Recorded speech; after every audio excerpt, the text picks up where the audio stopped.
नमस्कार दोस्तों, स्वागत है आप सभी का अपने YouTube channel the brain education में। तो कैसे हैं आप सब? आई होप सब अच्छे होंगे और अपनी क्लासेस को कंटिन्यू कर रहे होंगे। तो जैसे कि आप सभी को पता है, कंप्यूटर की आपकी सीरीज़ चली हुई है, उसमें आपके 100 क्वेश्चन कंप्लीट हो चुके हैं। तो आज जो है हम 101 टू 120 तक क्वेश्चन करेंगे, ठीक है। जो भी बच्चे चैनल पर नए जुड़े हैं तो प्लीज़ चैनल को सब्सक्राइब ज़रूर से ज़रूर कर लेना। तो चलो स्टार्ट करते हैं अपनी क्लास को। In Excel the cell label F5 refer to. Excel में F5 सेल का संदर्भ किससे है? रो F कॉलम 5 से, कॉलम F रो 5 से, function available in cell, cell में उपलब्ध फंक्शन, या फिर फंक्शन की F4। बताओ, एक्सेल में F5 सेल का संदर्भ किससे है? तो आपका राइट आंसर हो जाएगा option number B, column F होगा और रो 5 होएगी। तो right answer option number B. Next question आपका, structure query language is used in dash. SQL जो लैंग्वेज है वो किस चीज़ में यूज़ की जाती है? क्रिएट डेटाबेस, डेटाबेस बनाने में, create and modify database, database बनाना और संशोधित करना, या फिर create modify and query database, database बनाना, संशोधित करना और क्वेरी करना, या फिर मॉडिफाई डेटाबेस, डेटाबेस को संशोधित करना। बताओ भाई। तो SQL किस चीज़ में यूज़ की जाती है, क्या करती है ये?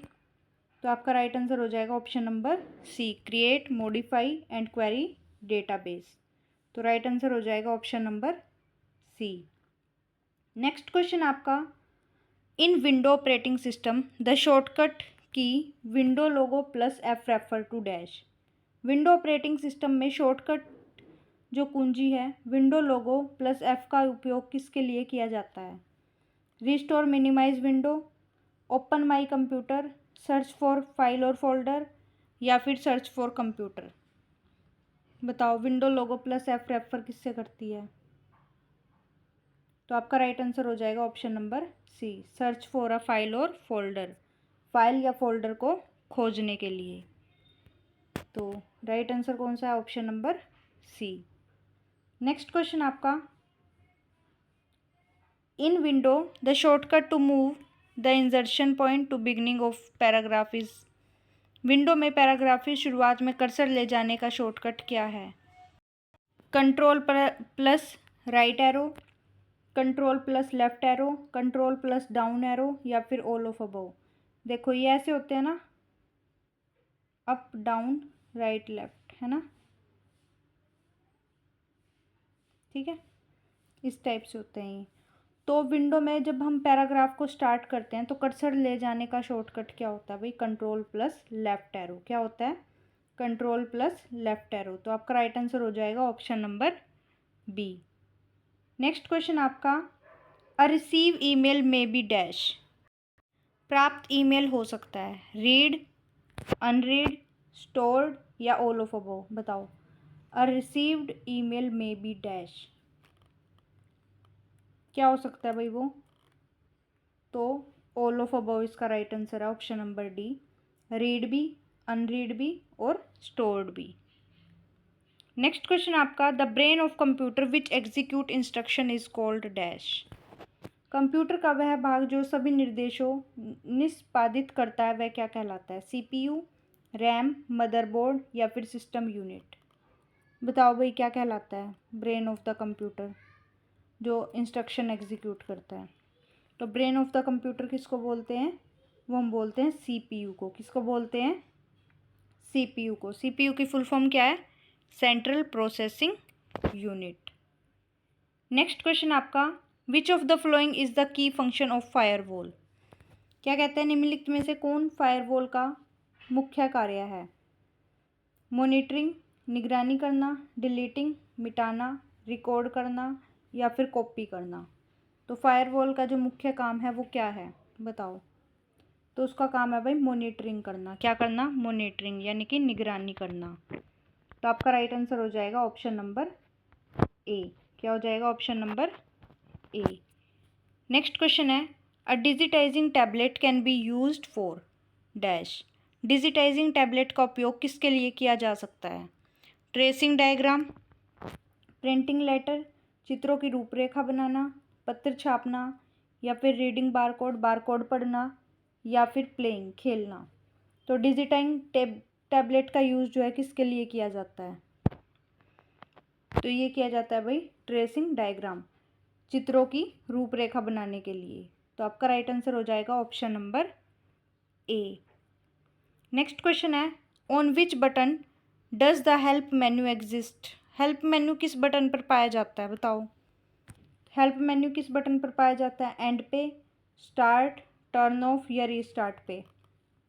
बताओ भाई, एंड बटन किस पे पाया जाता है? सॉरी, हेल्प मेन्यू जो एग्जिस्ट है वो कौन से बटन पे पाया जाता है? हेल्प मेन्यू किस बटन पर पाया जाता है? तो किस पे पाया जाता है वो? स्टार्ट पे। किस पे पाया जाता है? स्टार्ट पे। तो आपका राइट आंसर हो जाएगा option number B. Next question है, in Excel dash contain one or more worksheet? Excel में डैश में एक या ज़्यादा वर्कशीट होती है, टेम्पलेट में, वर्कबुक, एक्टिव सेल, या फिर लेबल? तो एक्सेल में एक या ज़्यादा वर्कशीट होती हैं, तो किस चीज़ में होती हैं भाई? वर्क बुक में होती हैं। किस में होती हैं? वर्क बुक में। तो आपका राइट आंसर हो जाएगा option number B. Next question है, in Microsoft PowerPoint special effect use to introduce slides are called dash? Microsoft PowerPoint में स्लाइड्स को प्रस्तुत करने के लिए उपयोग किए गए विशेष प्रभाव को क्या कहा जाता है?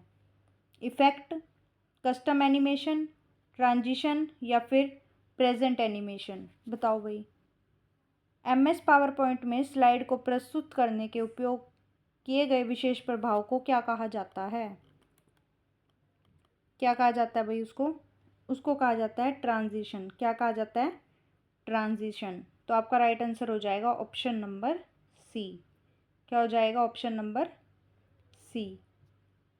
नेक्स्ट क्वेश्चन है, following is not true for backup file dash? निम्नलिखित में से कौन सा कथन बैकअप फाइलों के लिए सत्य नहीं है? बताओ। File generated automatically when saving, save करने पर स्वतः उत्पन्न होती है, या फिर file help to protect document from failure, फाइलें दस्तावेजों को सुरक्षित करती हैं, file deleted as soon as computer turn off, computer बंद होते ही फाइलें हट जाती हैं, या फिर नन ऑफ दीज? बताओ, निम्नलिखित में से कौन सा कथन बैकअप फाइलों के लिए सत्य नहीं है? तो कौन सा नहीं है? कौन सा नहीं है भाई? तो आपका राइट आंसर हो जाएगा option number C, file delete as soon as computer turn off. Computer बंद होते ही फाइलें क्या हो जाती हैं? हट जाती हैं। ठीक है, option number C. Next question आपका, in Excel the keyboard shortcut for creating a chart from selected cell is dash? Excel में चुने हुए सेल्स से चार्ट बनाने की कीबोर्ड शॉर्टकट क्या है? बताओ। F3, F5, F7, या फिर F11? क्या है बताओ भाई? एक्सेल में चुने हुए सेल से चार्ट बनाने की कीबोर्ड शॉर्टकट क्या है? F11। क्या है? F11। तो राइट ऑप्शन हो जाएगा option number D. Next question है, in Excel hyperlink can be dash? Excel में जो हाइपरलिंक्स किस रूप में हो सकते हैं? हाइपरलिंक टेक्स्ट के फॉर्म में, ड्राइंग ऑब्जेक्ट की फॉर्म में, पिक्चर की फॉर्म में, या फिर ऑल ऑफ अबव? एक्सेल में जो हाइपरलिंक होते हैं वो किस रूप में हो सकते हैं? बताओ। तो वो भाई सभी चीज़ों के रूप में हो सकते हैं। टेक्स्ट की फॉर्म में भी हो सकते हैं, ड्राइंग ऑब्जेक्ट की फॉर्म में भी हो सकते हैं, और पिक्चर की फॉर्म में भी हो सकते हैं वो। ठीक है, तो आपका राइट आंसर हो जाएगा option number D, all of above. Next question आपका, in Excel divide symbol is dash? Excel में विभाजन का चिन्ह क्या है? बताओ। बताओ, इनमें से कौन सा है डिवाइड सिंबल? तो डिवाइड सिंबल जो है ये है, जैसे हम बोलते हैं ना एक्सेल में 5/6 लिखो, तो ऐसे लिखते हैं हम, ना कि ऐसे। ठीक है, ऐसे लिखते हैं, ऐसे नहीं लिखते। तो आपका राइट आंसर क्या हो जाएगा भाई? Option number A. Next question है आपका, a dash camera is peripheral device use to capture still images in a digital format. Dash camera एक परिधीय उपकरण है जो डिजिटल प्रारूप में स्थिर चित्र कैप्चर करता है। डिजिटल, एनालॉग, क्लासिक या फिल्म, बताओ। तो कौन सा कैमरा है जो परिधीय उपकरण जो डिजिटल प्रारूप में स्थिर चित्र कैप्चर करता है? तो डिजिटल ही होगा। कौन सा होगा भाई? डिजिटल कैमरा होगा। कौन सा होगा? Digital camera. तो आपका राइट आंसर हो जाएगा option number A. Next question है, speed of line printer is limited by dash. Line printer की गति किस पर निर्भर करती है? कार्टेज यूज्ड, उपयोग की गई कार्टेज पे, पेपर मूवमेंट, कागज की गति पे, लेंथ ऑफ पेपर, कागज की लंबाई पे, या फिर ऑल ऑफ अबव, उपयुक्त सभी में, बताओ। तो जो लाइन प्रिंटर की गति है वो किस पे डिपेंड है भाई? वो किस पे निर्भर करती है? तो वो करती है आपकी पेपर मूवमेंट पे। किस पे करती है भाई? वो पेपर मूवमेंट पे। तो आपका राइट आंसर हो जाएगा option number B. Next question आपका, a device that can convert digital signal to analog signal is dash. वह उपकरण जो डिजिटल संकेत को एनालॉग संकेत में परिवर्तित करता है वो क्या कहलाता है? बताओ। पैकेट, मोडम, स्विच या राउटर, क्या कहलाता है वो?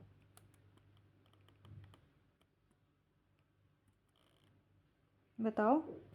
एक ऐसा डिवाइस जो डिजिटल टू एनालॉग कन्वर्ट होता है तो वो कौन सा, वो क्या कहलाता है वो? तो वो कहलाता है भाई मोडम। क्या कहलाता है? मोडम। तो आपका राइट आंसर हो जाएगा option number B. Next question है, like a virus a worm also self replicates but dash.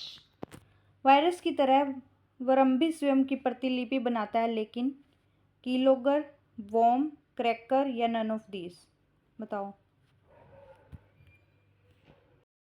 तो इसका राइट आंसर होएगा आपका नन ऑफ दीज, इनमें से कोई भी नहीं। चलो मैं ना आपको इसमें से कुछ डिफरेंस बता देती हूँ वायरस और वोम में। इसमें तो इसका आंसर कुछ नहीं है, नन ऑफ दीज है। तो वायरस और वोम क्या होते हैं? ठीक है, वोम और वायरस, ठीक है। इसमें क्या डिफरेंस होगा? ये तो अगर हार्मफुल की बात करें तो वोम जो है कम हार्मफुल होते हैं। क्या होते हैं ये?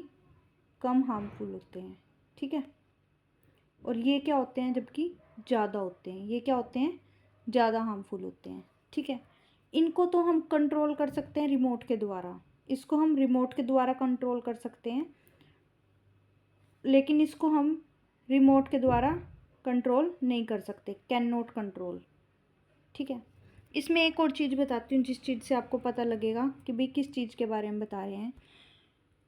तो ये जैसे अब हम कंप्यूटर में क्या डलवाते हैं, वायरस वगैरह डलवाते हैं, एंटीवायरस डलवाते हैं, है ना, ताकि वायरस ना आए, ठीक है। वोम क्या करता है?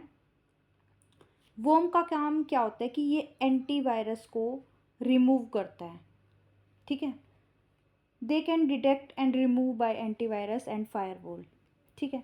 और जबकि वायरस का काम क्या होता है, ये इसमें हम सॉफ्टवेयर में एंटीवायरस डलवाते हैं ताकि ये वायरस के अगेंस्ट प्रोटेक्ट कर सके, वायरस को प्रोटेक्ट कर सके, ठीक है। ये तो क्या करता है? रिमूव करता है एंटीवायरस और फायरवॉल को, ठीक है, ये रिमूव करता है। और जबकि ये क्या करता है? ये प्रोटेक्ट करता है। ये क्या करता है? एंटीवायरस को प्रोटेक्ट करता है। एंटीवायरस प्रोटेक्ट करता है, ठीक है। Antivirus software is use to protection against virus. और जबकि वोम का क्या काम होता है? ये डिटेक्ट और रिमूव करता है एंटीवायरस और फायरवॉल को, ठीक है। एक दो हो गया कि भाई ये जो वोम होता है ये रिमोट के द्वारा कंट्रोल हो सकता है, और जबकि ये रिमोट के द्वारा कंट्रोल नहीं हो सकता, ठीक है। तो इसी चीज़ से ही आपको थोड़ा बहुत समझ आ गया होगा। नेक्स्ट क्वेश्चन आपका, what digit are representative of all binary number. सभी बाइनरी संख्याओं के प्रतीकात्मक अंक कौन से होते हैं? बाइनरी नंबर बताओ कौन कौन सी शो करते हैं? 0, 1, both A and B, both 0 and 1, या नन ऑफ दीज। तो बाइनरी नंबर मैंने आपको पहले भी बताए हैं। बाइनरी नंबर क्या होते हैं? 0 एंड 1। तो आपका राइट आंसर हो जाएगा option number C, both A and B are true. तो आज की क्लास जो आपकी इतनी ही रहेगी। तो कैसी लगी आप सभी को आज की क्लास? जिसको भी क्लास अच्छी लगी है तो प्लीज़ लाइक, शेयर और कमेंट ज़रूर से ज़रूर कर दिया करो। मिलते हैं नेक्स्ट क्लास में। Thank you to all.